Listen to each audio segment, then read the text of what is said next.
Hi, welcome to Charlie Cooking. This is the third installment of my series on Chinese-style takeout dishes.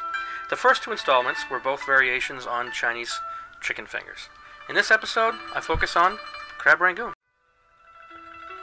First off, we're going to start with a list of ingredients that you'll need to get started. Wonton wrappers. You may find them at your local Mega Mart. I got these at an Asian grocer. About 3 ounces of imitation crab meat, chopped well, and about 1 ounce of canned crab meat. Now you can add the canned if you'd like. You could go all canned or frozen or fresh, whatever you'd like.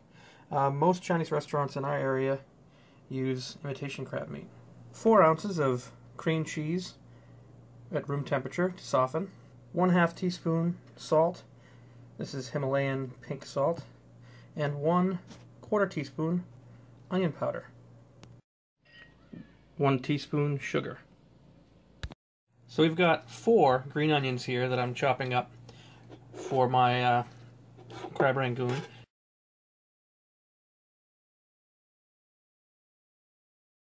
We're taking the imitation crab meat and I'm going to chop it kind of fine. Really want this to become incorporated into the cream cheese. Take your softened cream cheese,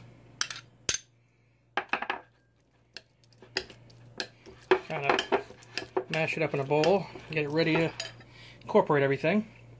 Add to that your onion powder, salt,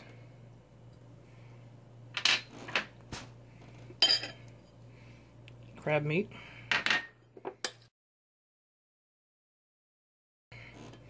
imitation crab,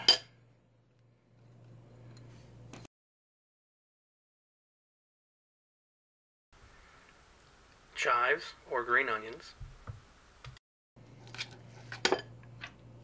and the final ingredient, sugar.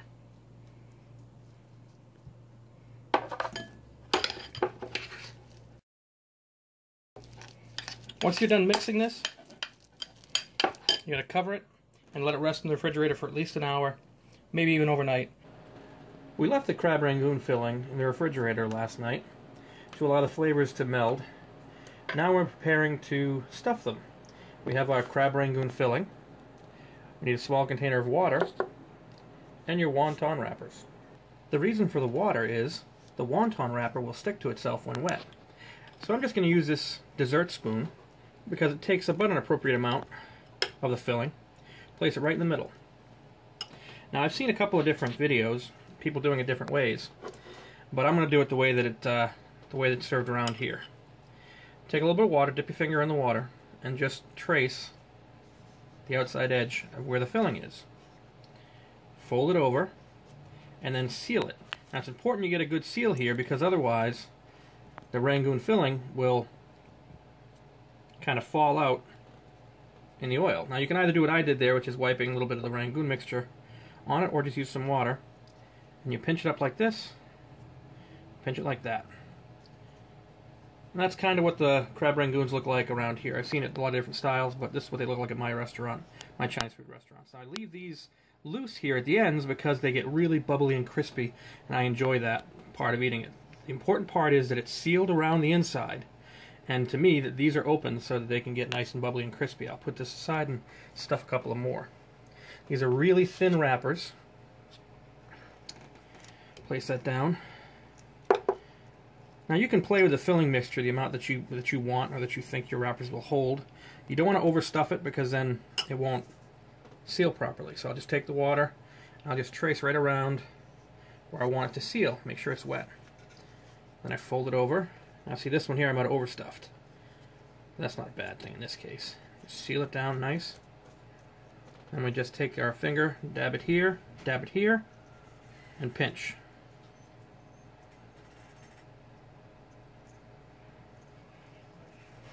You may notice that these are a different color than the other wontons we're using. They're really, as far as I can tell from the taste and texture, they taste identical. I'm not sure if the color is just an aesthetic thing. They were labeled differently. Maybe I'll see if I can't find the labels and see if there's any actual difference.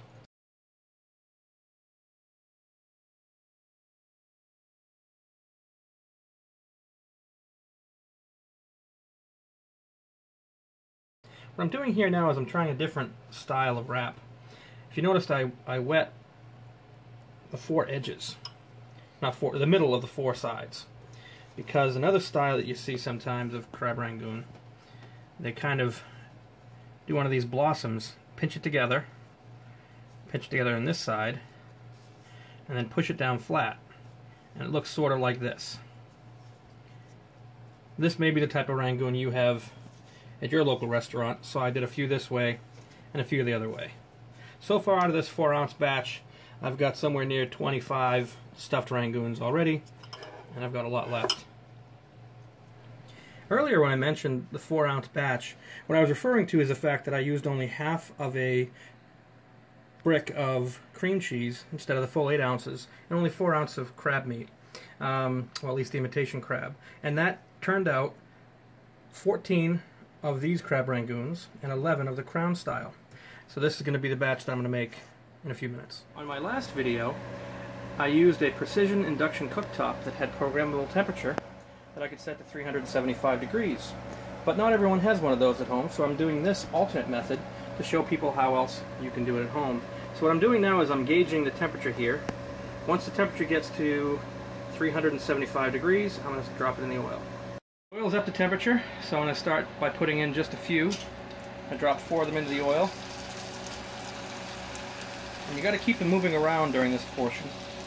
Now, as I'm checking the temperature, it's up at 375 right now, so I'm going to lower the temperature slightly. This doesn't take very long at all. You can already see they're turning golden brown. Just want to keep them moving, flip them over. Make sure they get done on all sides evenly.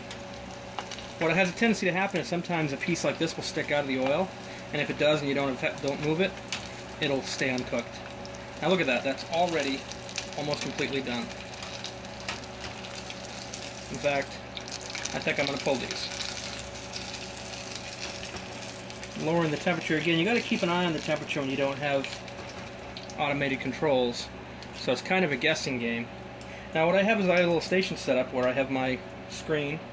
I'll load my screen full of the rangoon, just like four at a time or so. That keeps the temperature of the oil high. Drop them in, nice and slow, lay them in there, and step back. Right now I have 4 of the crown style. They're pretty much the same. The temperature of the oil, I'm keeping an eye on it. You want to adjust your temperature occasionally. If it gets too hot, take it off the heat directly, completely. Don't leave it on the stove to cool down. You want to leave it on the stove, just take it off the burner. Same thing, you just lay it down and soft and gently.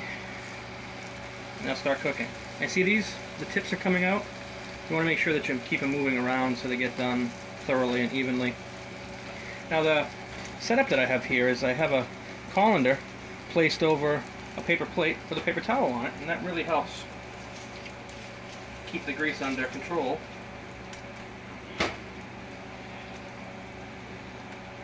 Now again, this only takes approximately between, depending on the temperature of your oil, it takes, and also what color you like them. Some people eat them like this. I like them a little bit more well done than that. It takes anywhere between 45 to 90 seconds to really cook these through all the way. You're dealing with fully cooked crab meat, room temperature cream cheese, and very thin dough, or wrappers. I'd say those are done. Cooking oil in here. This was actually the same oil that I used in my previous videos where I made chicken fingers on 2 different occasions. If you keep the oil from getting too hot and it doesn't burn, you can strain it and reuse it. Absolutely nothing wrong with it. And when you're all done, you should have something that looks kind of like this. Now, some of you may think these will look a little overdone, but my family and I really like them well done. So you can address that by lowering the temperature of your oil to 350, or simply just taking them out sooner. But you pair this with a little bit of duck sauce, and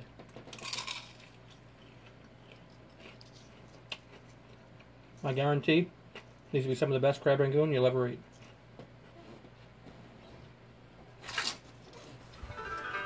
Hey, I hope you enjoyed this video. If you did, please like it and click the subscribe button to see videos like this in the future.